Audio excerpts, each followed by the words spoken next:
we are mildly interesting guys, and we talk about some stuff. So welcome to the podcast, we call it Joel the Podcast. It's Alex and it's Alex, here for Joel the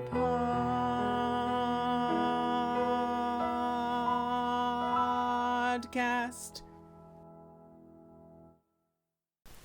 Bzzz. Hello everybody, I'm Alex. And I'm Alex. And this is our podcast, Joel. Welcome to episode 81 of Joel the Podcast.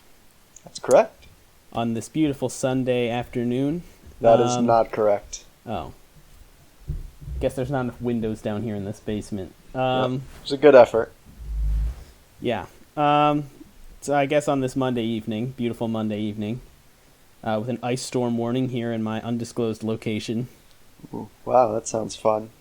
It It was lightly snowing here earlier today, but that's about it.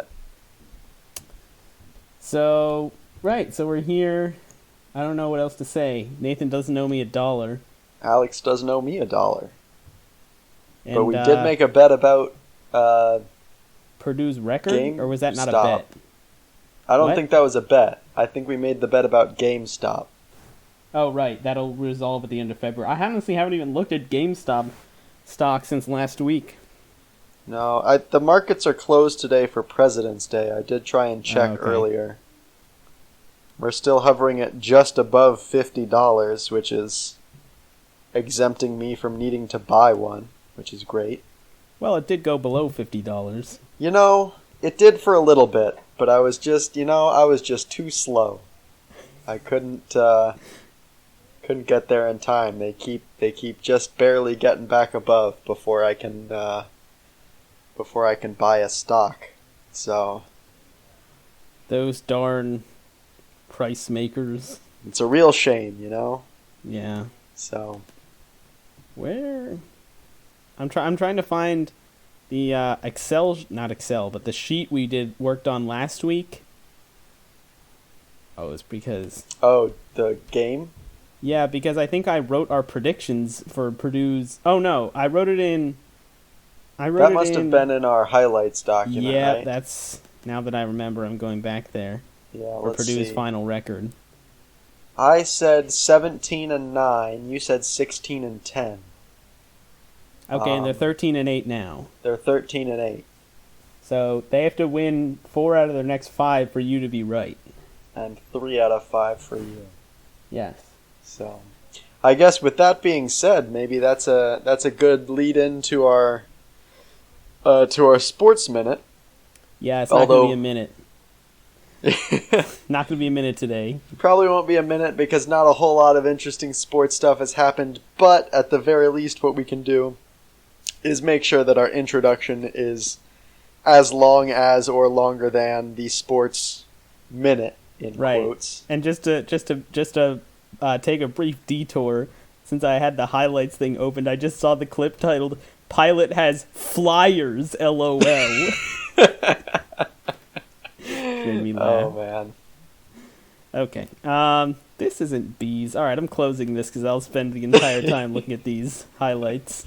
Like greeny. Okay, so here's our sports segment. Purdue lost last week, and now they're unranked. The end. It's a real shame. Just for the sake of the sports minute, should we just stay silent for the remainder of the time? We haven't really discussed this protocol. Is the sports minute a commitment or just a limitation? Well, okay, so first of all, I'm not timing it, so I don't know how long we would stay silent for. But second of all, I feel like it's better to just talk about whether or not we want to be silent for the entire minute and then ultimately not be silent at all, because I think in the past, the only time we've been, like, purposefully silent was as a punishment to the listeners for not emailing us. Right. And that's not really what we're going for here, so... That makes sense. It's more of a, just a lack of sports news. It's no one's fault. Right, and... Nothing interesting has happened. Right. So I would say that we've definitely exceeded a minute by now. So Yeah, almost certainly. So we should just kind of move on. Yep. Did we get any emails this week? Yes, we did. I'm not sure if you noticed, but I posted both of our outstanding episodes over the weekend. I noticed. The one that was recorded for sure before the Super Bowl in its entirety, and the one that was filmed, but also audio recorded right after the Super Bowl. Alex, Joel the podcast is filmed before a live studio audience. Actually, I have some comments about that, but we'll come back to it. We're just so unfunny that they never laugh. There's just never any laughter aside from ourselves. There's just a silent audience watching every episode. That would be a fun gimmick. I think if we ever had the opportunity to record before a live studio audience, I would almost want to request that they be silent the whole time. Just because that seems like a funnier joke than just the typical studio audience nonsense. It's a funnier joke, but no one would ever believe that we recorded in front of an audience because they would have just been silent the whole time. Right. We literally hired a bunch of people to come be our studio audience. To sit there and not make any noise. We told them not to laugh at any of our jokes, even though we're desperately trying to be funny. Hey, Greenie, right, guys? Okay. It would almost certainly be a crowd of people who had no idea who we were and what the podcast was about, so... How much money do you think it would take to hire a live studio audience? I think I could get... If it was people that I didn't know, which I think is the best way to go about it, right? Right. Because if we had our friends and things, they might have pity on us and give us some fake reactions. Right. But if it's just random strangers who weren't obligated to, to react in any particular way, we record.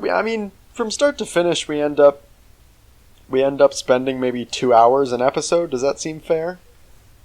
Yeah, it can vary by episode, but that's about probably the average. So, and I know we discussed something similar to this in a previous episode, but kind of like the minimum amount we would want to be paid per hour is actually below minimum wage, especially because it's not particularly difficult work. Right. So assuming that kind of translates to the broader population, I'm guessing maybe we could get away with $10 per person.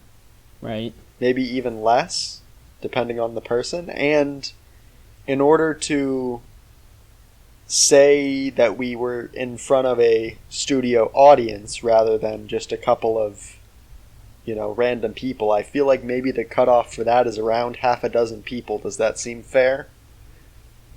I think it would have to be more than that. I think it would have to be like when I imagine a studio audience, it's 40 or 50 people. And I don't think we would have to have 40 or 50 people, but I think we would have to have more than 6. Okay. I think we would have to have 10 to 15 at least, in my opinion. 10 to 15? All right, well, I'm obviously okay with that since I was fine with 6. Right. So let's just say, for the sake of argument, 10 people, and we managed to, negotiate on average paying them $10 per person. Right. That's kind of expensive. So, I don't know if that would be worth so it. It sounds like this will take $100. Right. And currently we're making $1 every month, right? Right. Minus Patreon's cut, which is what again? Do you remember?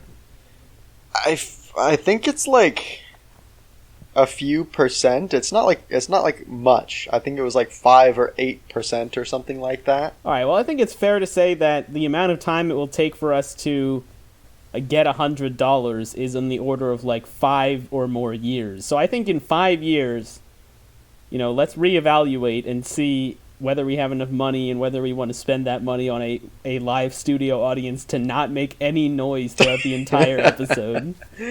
Yes, that seems fair. And if you, the listener, would like to assist in that process, please feel free to give us money directly. Or you can go on Patreon, but I honestly don't really know how to use Patreon. So Yeah. If you have any thoughts about this, obviously send us an email. Or you don't know what our Venmo is or don't know what our Patreon is, send us an email. It can be found on our website, alexandalex@joelthepodcast.github.io/alexandalex@joelthepodcast.website/index.html. So check that out for all your podcast-related needs. And also go to the subreddit, which has not had anything happen on it. So, all right. That's a heck of a tangent. yeah, let's read the emails now. We do still have an email. Or the email, yeah. The subject line is, I am a dumbass. Sorry, the subject line is I am a dumbass? The subject line is, I am a dumbass. Okay, just making sure. Yeah. Obviously, this is from Cephalopod Master. Obviously. He says, congratulations to Nathan for the crushing start to his year-long absolute dominance in Joel the Game. I am very optimistic that the rest of the year will go just like episode 80. Alex, I know you are probably very sad because of your recent victory, but just remember, winning isn't everything. It's okay to just enjoy the game without worrying that you might win. So, obviously this is a devastating burn. I appreciate what you're saying, Cephalopod, because I think I probably said on the podcast that I feel bad because I was just winning so much. But I would say that my enjoyment of the fact that I was winning far outweighs my feeling bad for winning, so yeah. You don't have to worry about me. Yeah. So... By the way, I won, in case anyone didn't know. if you didn't listen to episode 80, go listen to episode 80, and this email will make a lot more sense. Furthermore, Cephalopod Master says, also the Sports Minute is fine. I do like the gig where you discuss the premise of the Sports Minute for longer than the Sports Minute itself. So... Good thing we continued that today, then. Yeah, hopefully we weren't too much of a disappointment. If we were, I obviously blame sports. Yep, can't be our fault. Cannot possibly be our fault. We don't play sports. Lastly, here's a reminder for the Catapult to spend an hour working on Nathan. Noted. It's like a psychological thing where you no longer work on the Catapult works on you now. It's just gonna be tormenting me. It's just 1 hour of you staring at the Catapult. while it manipulates my mind. Yeah, you trying to think about it, and it's so complicated that you can never work on it. So, that's the email. Very good email. Thank you, Cephalopod, as always. It came in, for the record, about an hour or two ago.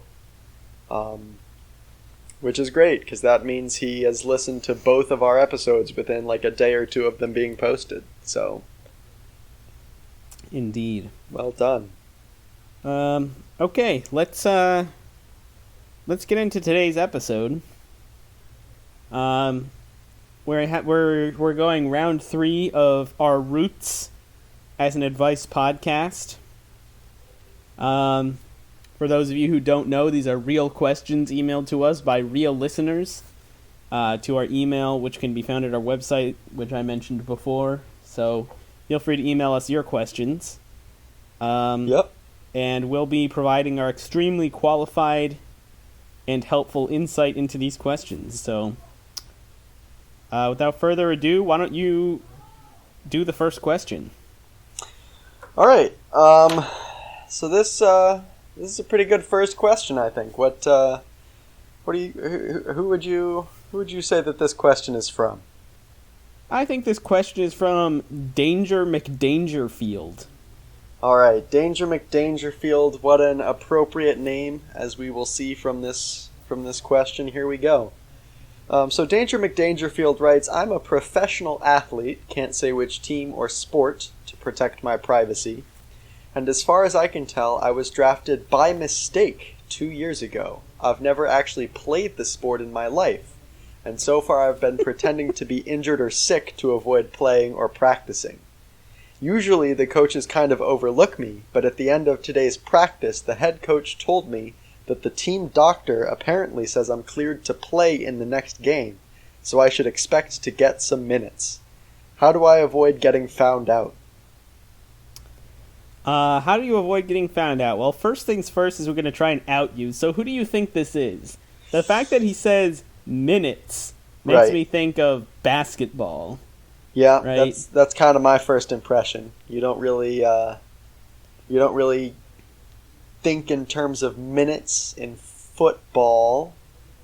Let's see, hockey? I don't know if that terminology is used.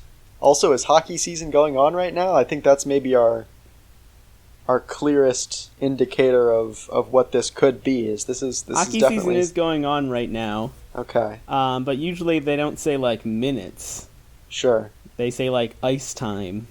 Ice time? Yeah, so like how much ice time did he get?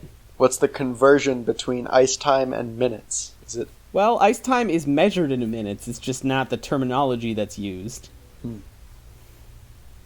I mean, that's fair. I don't know how much stake I would put in, whether or not this person is using the official terminology of the sport, because they do seem to be fairly inexperienced. Well, so what I would say is that basketball seems much more likely to be accidentally drafted in. Yeah. Because, you might just be tall and athletic, and a team is like, wow, this guy's tall and athletic, we should draft him. It's funny, when I was first reading this question, my thought was potentially that they had tried to draft someone else named Danger McDangerfield, or possibly a similar name. That's certainly a possibility. But somehow they screwed it up. So, I mean, there is definitely the potential that they, by the look of him, saw just a tall person in the audience and said, I will draft that guy. Right.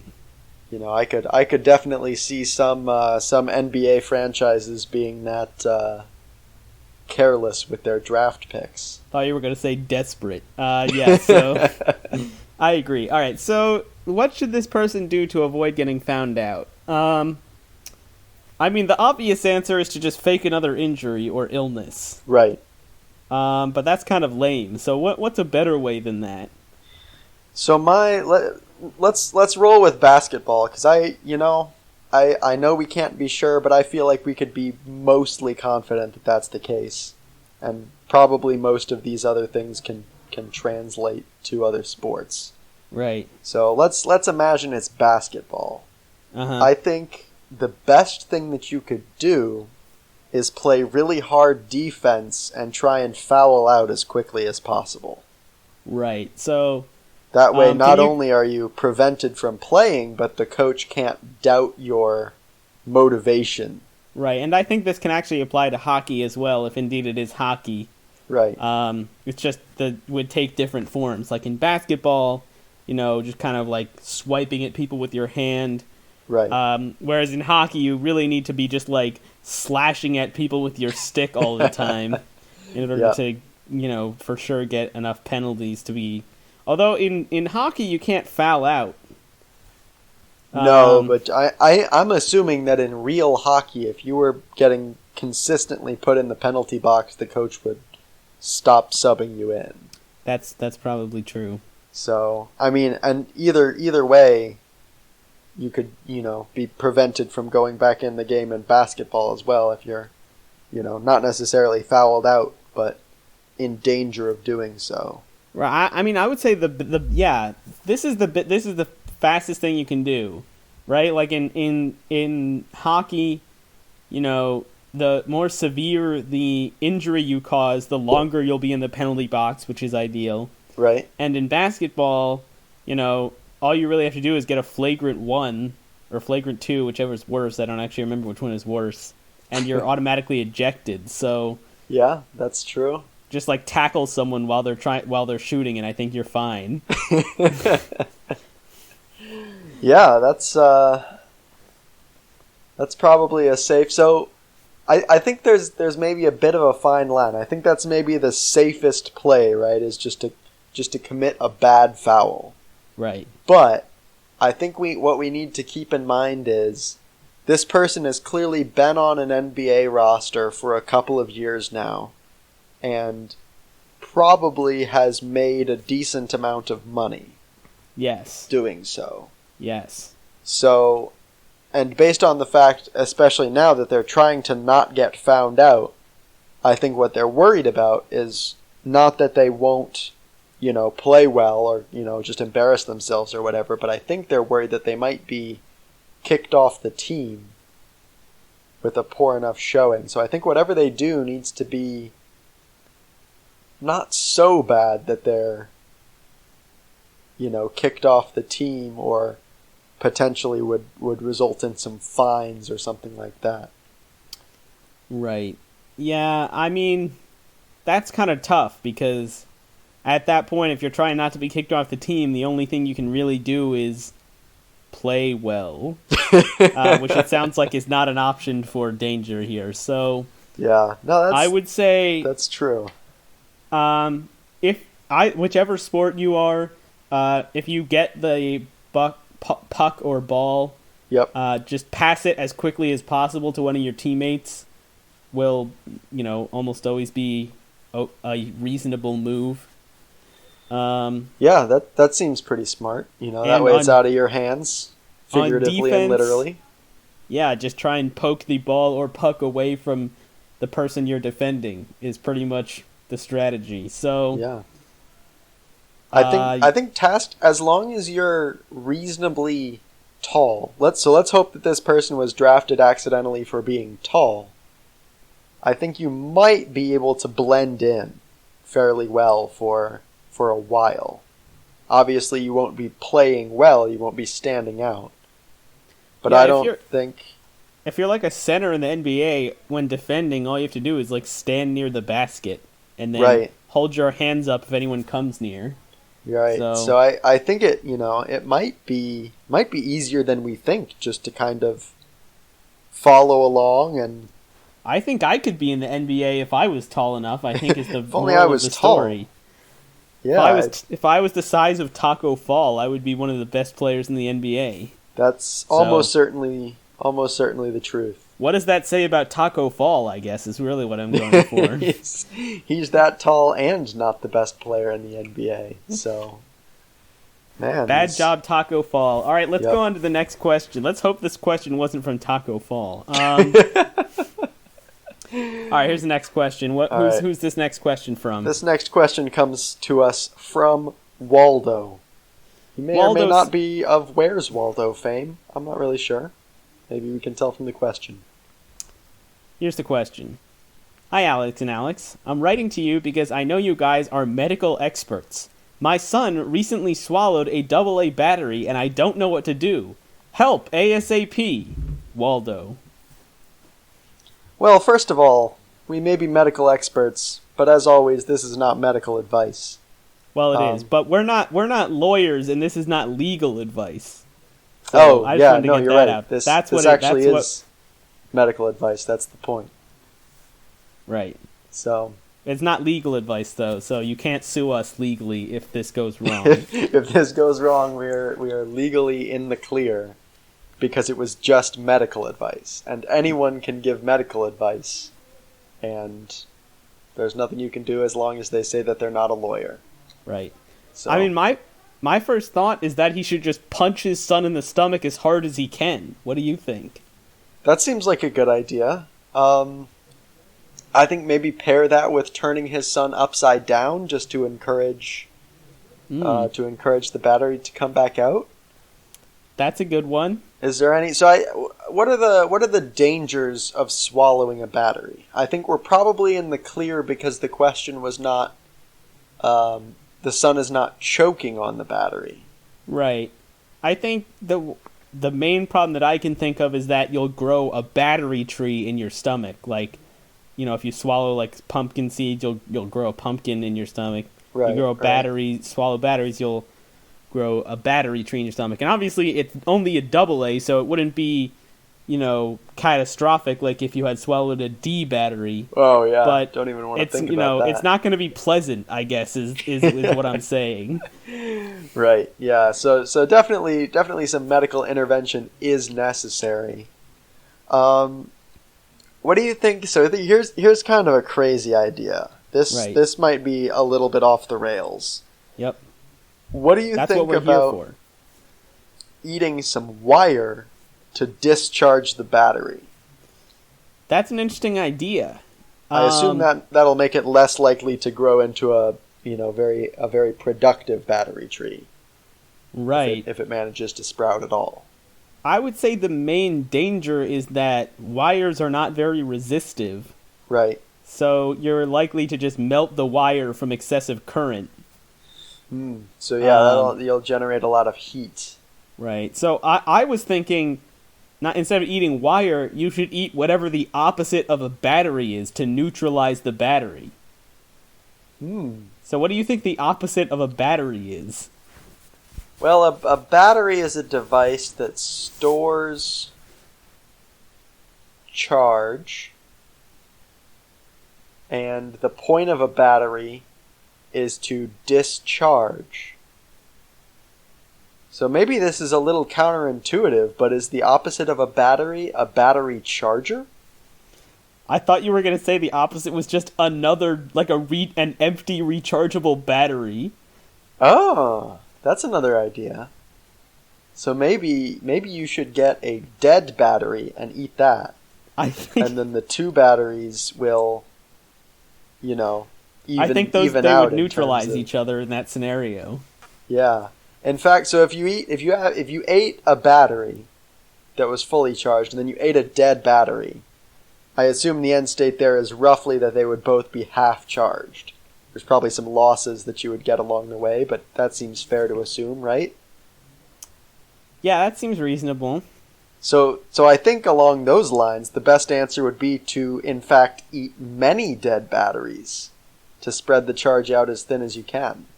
Eat as many dead batteries as you can get your hands on, I think is what we're saying. This is our medical advice that we cannot be sued for. Absolutely true. Yeah, so there you go. Hope your son turns out okay, and that's that, I think. Yep, let's go to the next question. All right, what is our next listener's name? This question comes to us from Pete. From what? Pete. Pete. But it's not spelled the way you would think, but go on. Okay. I assume that means it's spelled P-E-T-E, correct? No, there's no P's in it. Oh, that kind of Pete. I see. Yeah, you know what I'm saying now. I know what you're saying now. All right, yeah, that's a good one. Here we go. So, Pete. The P is silence. Sorry, go ahead. What a catastrophic joke. Here we go. From Pete. I am 23 years old and have been in my current relationship for a few years now. I think it's about time to make the next step and ask my boyfriend's parents to adopt me. I talked it over with my parents and they're on board, but my boyfriend seems a little unsure. What can I do to make him see things from my perspective? Should I ask his parents, even though he may not be fully on board? Right. Okay, so first of all, I want to make it clear that we are not lawyers and this is not legal advice. Right. Obviously, adoption is a legal process, and anything that we say can and will be used against you in a court of law, unless we say it's not legal advice. So There you go. Disclaimer, you're welcome. I would say the primary thing to keep in mind here is that this is not up to the boyfriend ultimately. This is up to the boyfriend's parents in the end. Yeah. Like the boyfriend can be unhappy with it, but he really has no say in the matter when it comes down to it. That's definitely a good point. That's valid. I am a little concerned about the direction that this relationship might take if you can't get on the same page with the adoption issue, though. I know that's often, a pretty contentious point. So right. I think I definitely agree with you. I'm on the side that, this is not his place to to say whether or not his parents should adopt you. Obviously, that's the next logical step if you foresee this relationship going anywhere. So I would like to know more about why the boyfriend is, unsure. Like, they've been together for a few years. Yep. So it seems like if he had any problems, he would, have voiced them by now. And that, wanting to move to the next step at this time is pretty reasonable. So I'm curious what the boyfriend's issues are. Obviously, it doesn't say here. But maybe... it seems to me the most likely answer is that he's just, nervous about change and commitment, and that's perfectly natural. But here's what you should do: you should play him this segment of the podcast. I'm talking directly to you, the boyfriend, now. Get the fuck over yourself. This is a totally natural thing to do, and you're a wuss for not wanting to do it. All right, that's my advice. What do you think? That's pretty solid advice. I've been trying to, this wasn't a path that to resolution that really occurred to me, but I think understanding what's going on here is maybe valuable just for the overall health of the relationship. I totally agree with what you said, and I personally am on the side here of adoption is a perfectly logical next step, and it's the parents that have the final say. But I don't want to completely disregard how the boyfriend in this situation might be feeling. So let me ask you this: what's a good reason that you can think of that the boyfriend might be unsure? Maybe they're already siblings, and he's just confused. Okay, that's possible. Can you adopt your own child? I think I would be kind of confused if I was in that situation. Right, so I would say you probably can't. But I would also think that you would not want to be dating your biological sibling. I think that would be kind of, a little awkward since, you've known each other for so long. Right. It's an interesting point. Okay, but that actually is a good reason. So if that's the scenario, then I would say there's no need to be adopted because they're already your parents. So yeah, maybe if this whole thing is that simple of a miscommunication, then I say don't worry about it. Otherwise, I think we've kind of talked it through pretty clearly at this point. Yep. Okay, let's move on to the next question then. Yeah, thanks for the question, Pete. Our next question was sent in by Skip McWilliams. Thank you for that name. Skip McWilliams writes, "Yesterday, I was playing Wii Sports with my brother.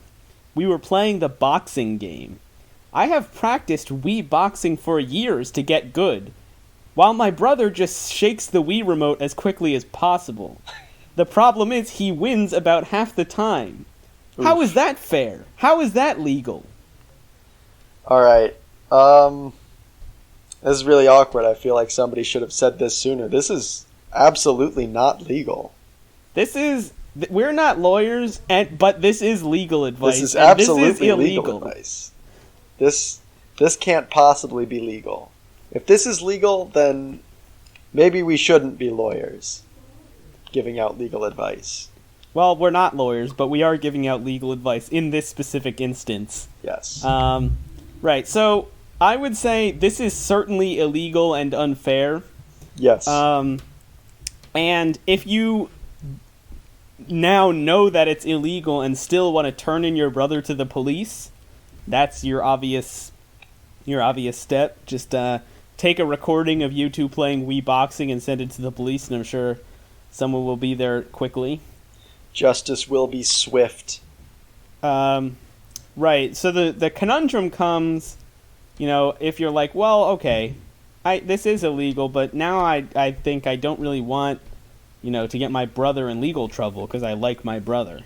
So what can I already forgot the name you said. Skip McWilliams. What can Skip do in this scenario if he doesn't want to get his brother in trouble with the law? Yeah, so I think the best thing to do, there's so many things you can do, so it's hard to say what the best thing is for sure. Right. Certainly a thing you can do is anytime you notice him starting to shake the remote uncontrollably, you can unplug the sensor bar from the Wii discreetly so that his inputs are not detected. And then you, with your superior skill, can use the sensorless Wii to still win somehow. Right. I feel like there are a number of problems with that. Okay. Number one, I don't think... I haven't played Wii Boxing in many years, but I don't think it uses the sensor bar to detect your boxing movements. I think it uses like the motion sensor inside the remote to do that. Oh, that's an interesting... Yeah. So, and also, you would not be able to input either if indeed that was how the inputs were detected. So, what I would say in a similar vein was, if when you see him, start to shake the remote, unplug the Wii and just punch him in real life. Okay. And I think you're legally covered in this scenario by the fact that he was doing something illegal himself. That's true. It does probably get a little bit more complicated than that depending on which state you're living in and the kind of, self-defense laws around that. That's a good point. I don't want to get too political, but I do think that even if you are in one of those states where, something like this may be on the books as a crime, I think it's definitely the case that any reasonable jury should obviously rule in your favor, even if this does turn into some sort of legal dispute. Right. In fact, I would say if you're in some kind of backwards part of the country where you can't punch somebody for beating you in a video game, you should probably move. Yeah, I think that's the only reasonable thing you can do in that scenario. Yeah. So the other thing to check, I'm not a Wii Boxing expert, but the other thing to check is, is your Wii working properly? Like, I would think that, if your brother who has no strategy or skill whatsoever is winning about half the time, maybe your Wii is just broken and, it's just randomly, deciding how the game goes. Not even relative to your actual skill level. That's definitely possible. I would investigate the Wii. One more thing I think I want to bring up for this question, my kind of closing thought is, I obviously don't want to insult Skip's ability. Clearly he's been practicing, but maybe he's not as good as he thinks he is. Maybe you're just terrible at the game. Sorry to put it so bluntly, but maybe you just suck.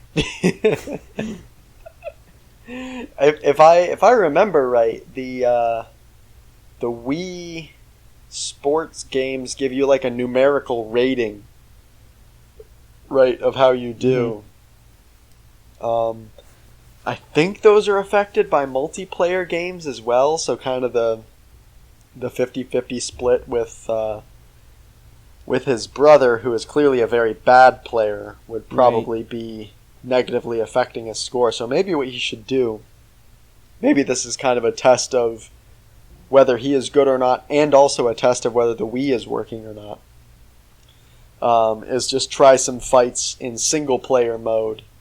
Obviously, any reasonable player who's been practicing for years should be able to easily defeat the Wii computer in single-player mode. So, Not accusing you of being just straight trash and losing to somebody who literally is just shaking the remotes, but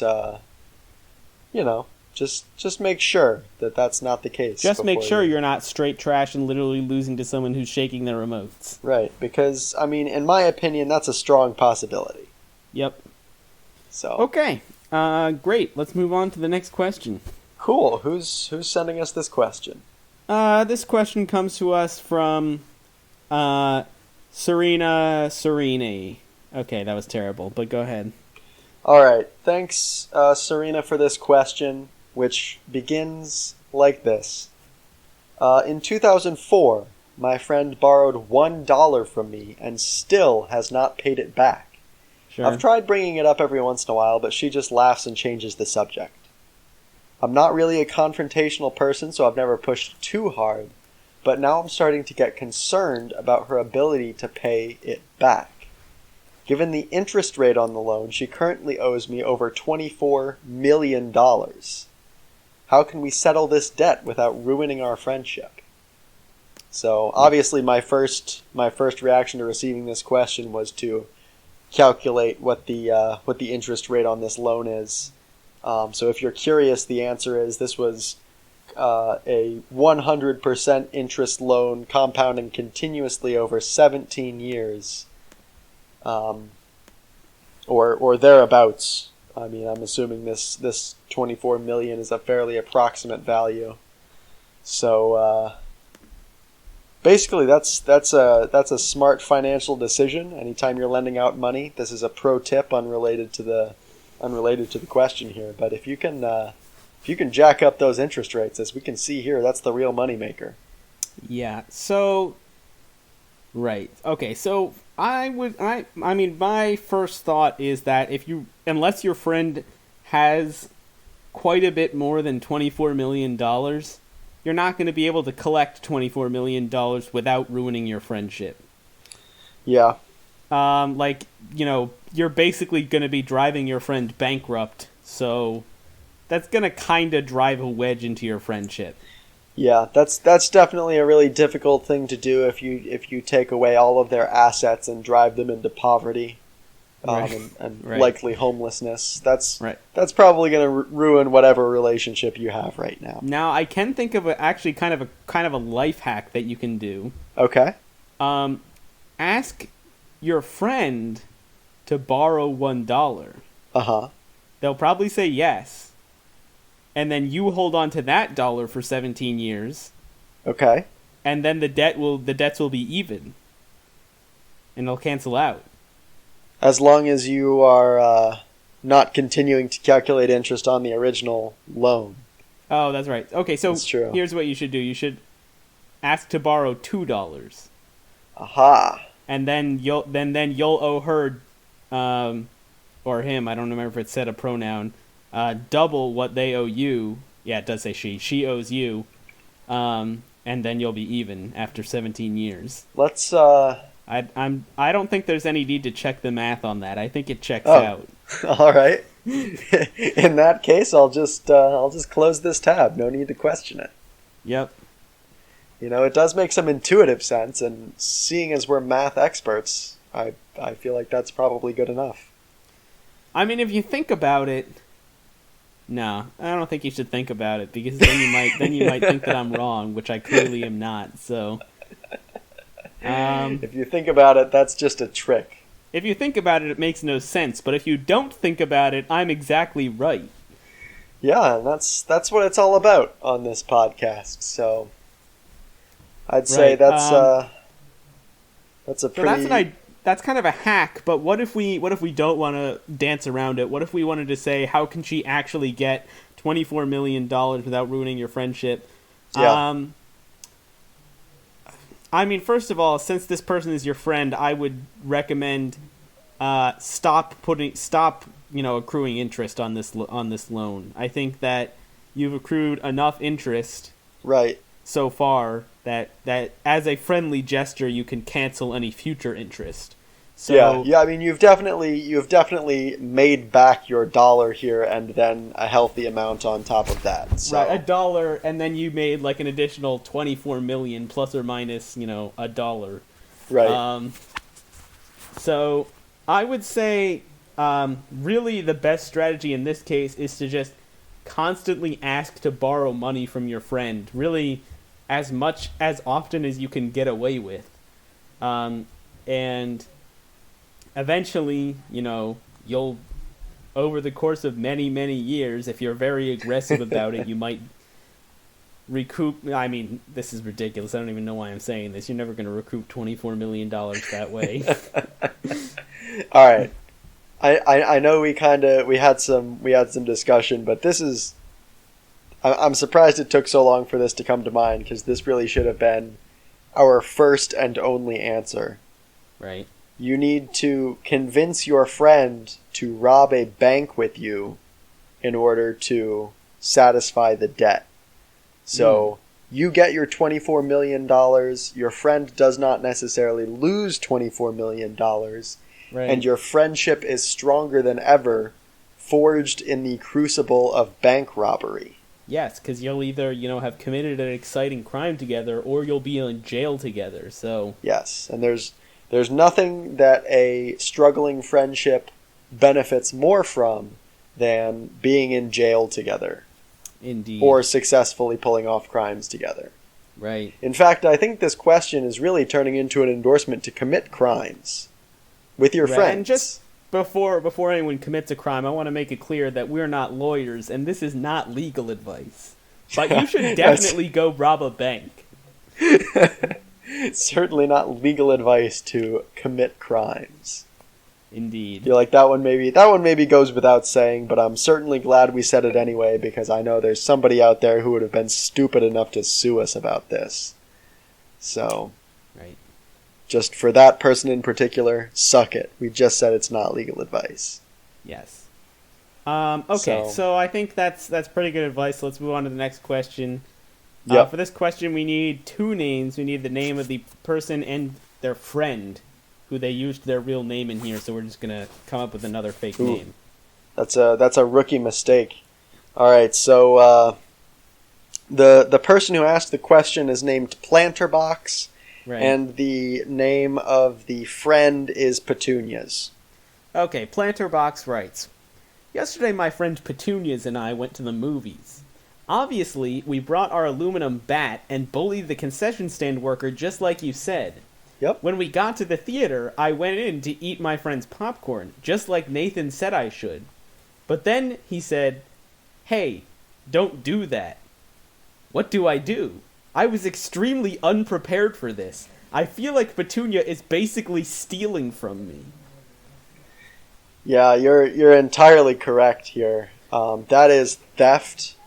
And in my book, although this is not legal advice because I am not a lawyer, that should... yeah, I just had a hair float off of my head into my mouth. That's never happened to me before. What was I saying? You were saying that this is basically theft. Yes, this is absolutely theft. There's no metaphor here. Your friend is straight up stealing from you by refusing to let you steal from them. Right, I agree. And as you said, we're not lawyers and this is not legal advice, but I think your number one thing to do here is call the cops. Right. And if the cops don't see it the way you do, I would say, sue them. Right. Them being the cops, not your friend, right? Because obviously, yeah. Your friend is committing a criminal offense, not a civil offense. So the police are your only option there. Right. And if all else fails, don't forget you've still got the aluminum bat. Hopefully. I mean, it doesn't really say which of them had the aluminum bat, so.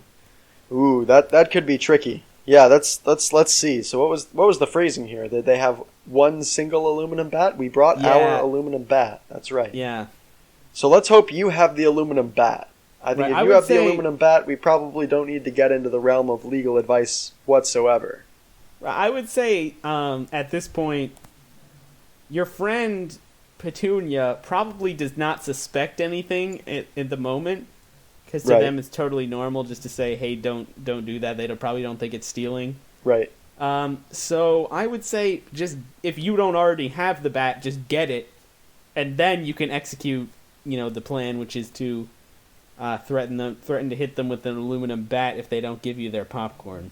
Right. That's definitely the simplest solution here. If you don't want to get into all sorts of other shenanigans, basically, yeah. Let's hope that that Petunias isn't very observant. Maybe. I mean, they are watching a movie. They're probably pretty easy to distract. Right. So hopefully you can get your hands on the bat if you don't have it already. I think that pretty much sums it up there. Is there anything else we want to consider here? Well, okay, so let's just think about for a moment what would your advice be if you and a friend went to a movie and your friend asked to eat some of your popcorn? What would your advice be? If my friend asked to eat some of my popcorn, I would say, no, you cannot have this popcorn. I need it to last throughout the entire movie. Okay, right. That's what I would expected you to say. And right. So we just established that in that scenario, you're basically stealing from your friend, right? No, my friend would be stealing from me if they stole my popcorn.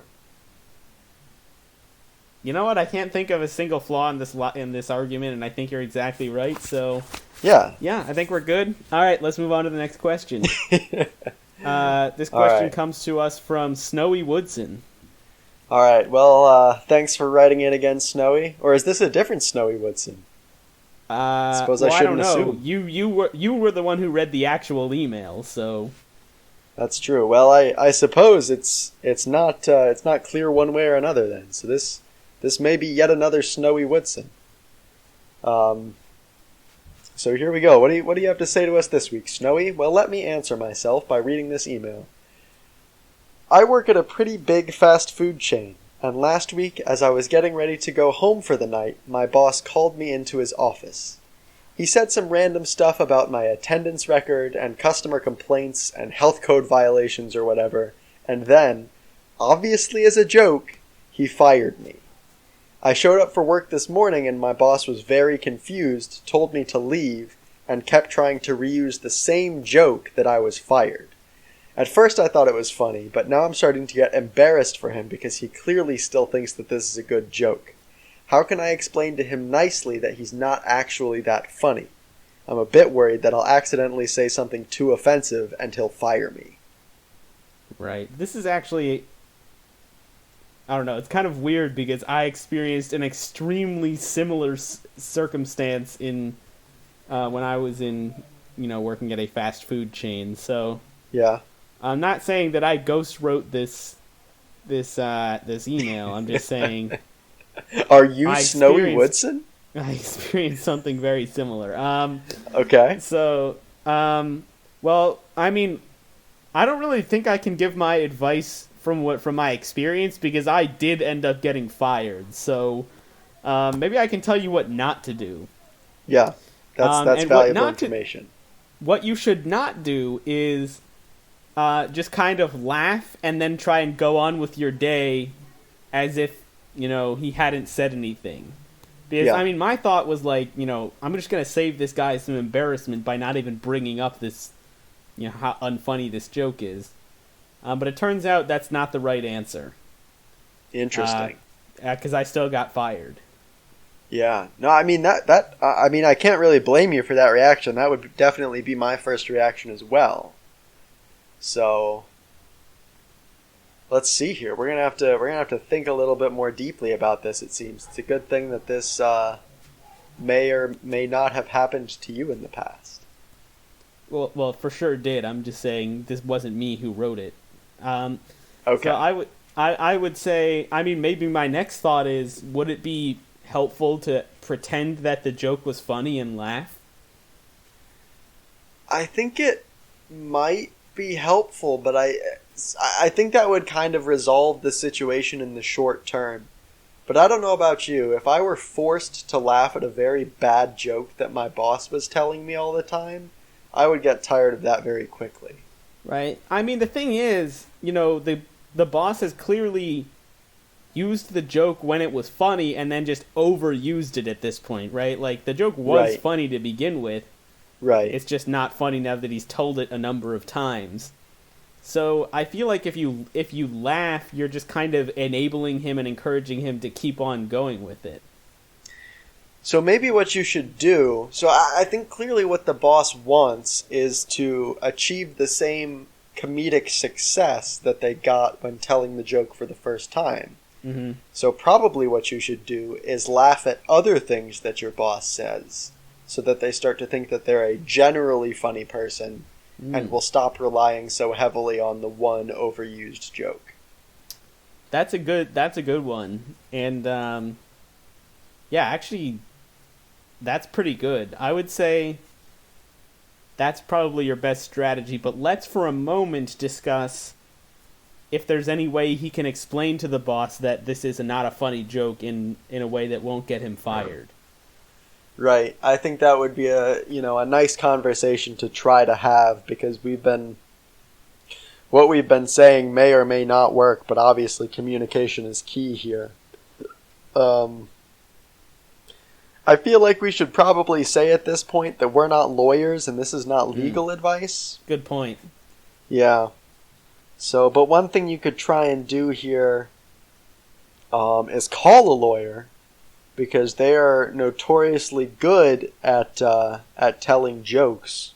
Right. So you may be able to kind of subtly convey how actual funny people are funny to your boss, and then follow it up with a more direct discussion along the lines of, "This lawyer was very funny because he explained legal proceedings to me. You are not that funny because you're telling me that I'm fired when obviously I'm not fired." Right. Well, I mean, first of all, I have to agree that the number one thing that comes to my mind when I think of lawyers is how funny they are. Yes. So that's definitely a good piece of advice, and I think you can use that, because my expansion on your suggestion is to kind of suggest other funny things that the boss could say, rather than this same joke over and over again, to try and jog his sense of humor. And as you said, lawyers would probably be a good source of material for him to use.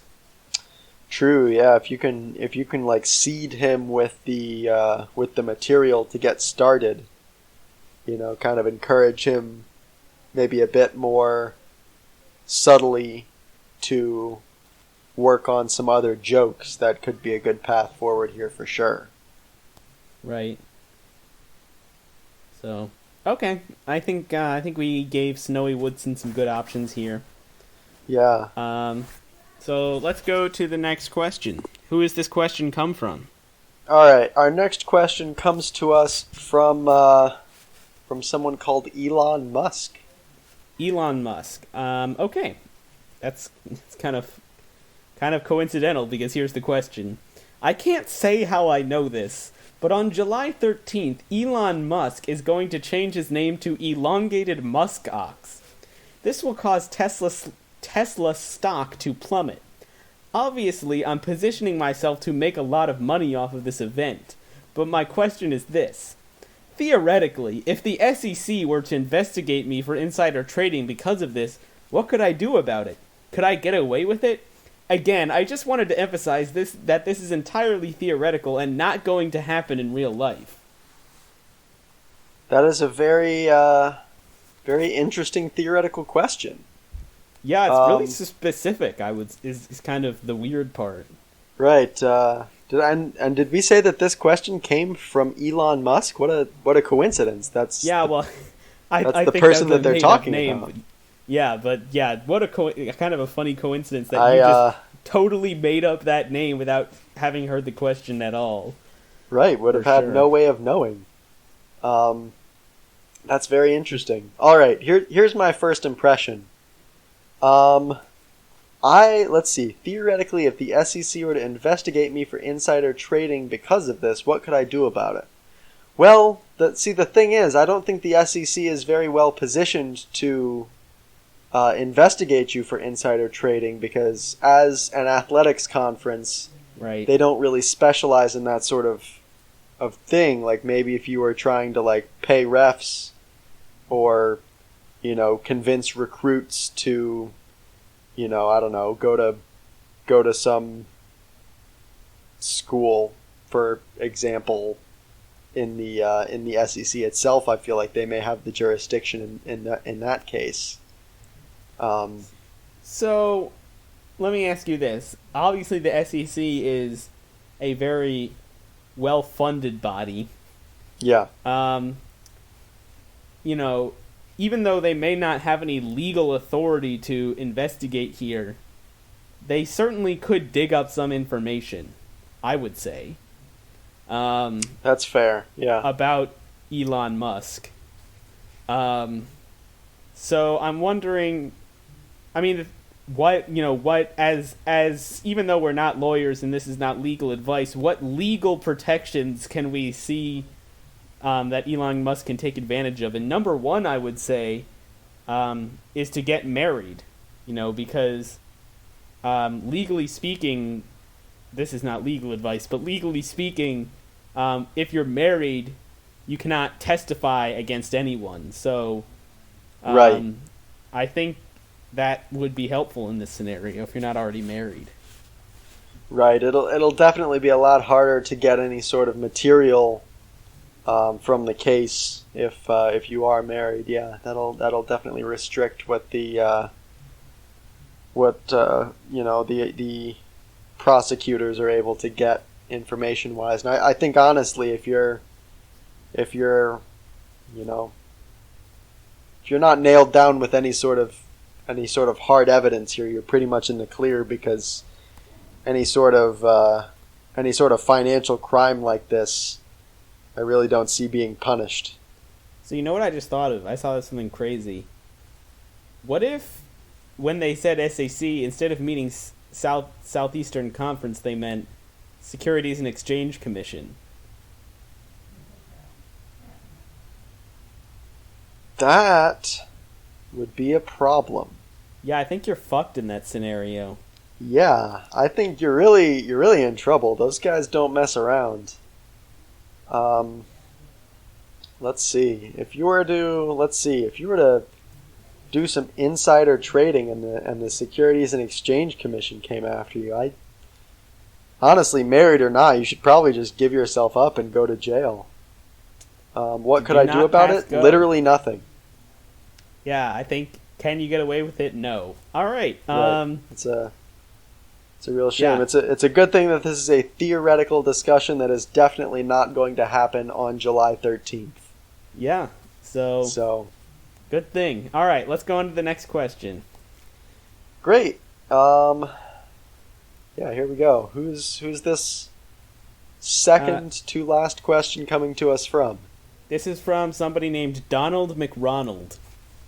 Donald McRonald says, I'm beginning to suspect that I am actually a fictional character that you made up just so you could have a question to answer on your advice podcast. Logically, I know this is impossible since I am definitely a real person and not at all made up. But for some reason, I can't get rid of the feeling that my entire existence began about 2 hours ago while you were preparing for the podcast at the last minute. What should I do? All right, well, first of all, this is obviously absurd because we certainly didn't prepare for this podcast last minute. No, if there's one thing that we can definitively say about this podcast, it is that it was well thought out, prepared for well in advance, and we came into the recording session today absolutely scripted down to the minute of what we were going to talk about. Exactly, and I would say it's honestly preposterous that anyone would even imply that we would be unprepared for anything podcast related. So, right. Anyway, with that out of the way, what should you do about this? That's a good question. I don't know if there's really anything wrong is the thing. No, I think it's, fairly, correct me if I'm wrong, but it's fairly common to believe that you're a fictional character. Yeah, I think that happens to me at least like a couple times a month, so Yeah, I think it is interesting in this particular case that they think they're a fictional character that we made up. But that could just be kind of a subconscious thing because they're such big fans of the podcast. They're right. Constantly thinking about the Joel cinematic universe and so on. I would assume that when this came upon them, that they had been listening to our podcast recently. That's the most probably likely why they thought that we made them up is part of their delusion. Right. I mean, right. I think really the only thing that I can think of is that you should go see a psychiatrist. Either that or just, well, I was about to say just email us, but they did do that, and so I guess it didn't help.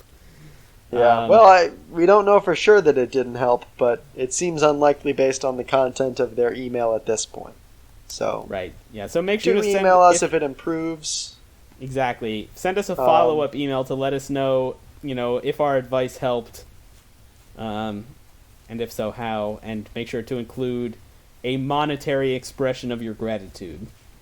Right. And if you do end up going to see some sort of additional medical professional, since of course we are also right. Definitely medically qualified to diagnose this. Let us know what they think, but also, I really don't know what they could do for you in this case. This seems like a very normal and straightforward thing. So, right. I think that's that. Let's go to our final question, which comes to us from Derry Jones. Derry Jones writes, "How do I do 1/2 divided by 3/4? Please explain in as convoluted a manner as possible, making sure not to use any actual numbers in your answer." All right, the thing you've got to remember from the dawn of time, in the beginning.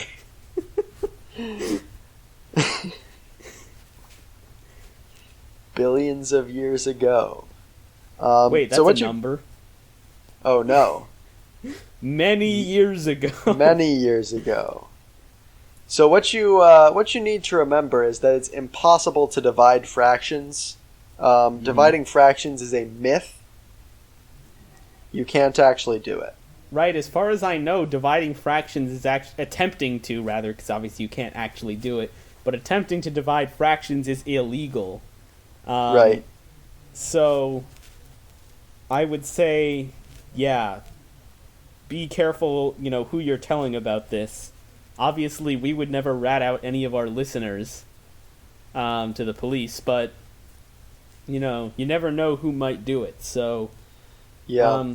Maybe keep this to yourself. Now, what I would say is that you can do a decimal divided by a decimal. Now, I can't think of it at the moment, but if you could think of any way to convert these numbers into decimals, you would be able to do this division. Right. I think the two keys here, the two big takeaways then from what I'm hearing is, first of all, attempt to make these numbers decimals. I know these are probably very difficult to turn into decimals. I haven't personally tried with these myself, and in fact, we won't do so, not because we don't know how, but because we were specifically requested to not use numbers. Right, so yeah. We rest assured that I definitely know how to convert these numbers to decimals. Right, but we don't want to... I honestly think it would be demeaning to our listeners to do it because of how easy it would be. It's really so trivial that I think all our listeners out there are probably thinking, oh, it's this decimal and that decimal. Right. So don't worry, listeners. We know that too. Right. For We're sure. just not gonna say it. Right. For reasons. Yep. So with that in mind, the answer is A, don't do it, and B, never tell anyone that you thought about doing it. All right. I think that concludes our advice. And our podcast, right? Anything else that I'm forgetting? I don't think so. Okay. I think we're good to with go. With that in mind, Congratulations. thanks for listening, everybody. As always, send us your thoughts or questions or advice requests to our email, which, as I said before, can be found at alexandalex@joelthepodcast.github.io/alexandalex@joelthepodcast.website/index.html. That was risky, just going straight into it like that, but it worked out. Yeah, I think both times I didn't take a breath beforehand, so it was kind of, up in the air whether I would really get through it all, but a fantastic feat of athletics. Yeah, I know all of our listeners are applauding for me as we speak. So, with that in mind, thanks for listening, everybody. I'm Alex. I'm Alex. And this has been Joel.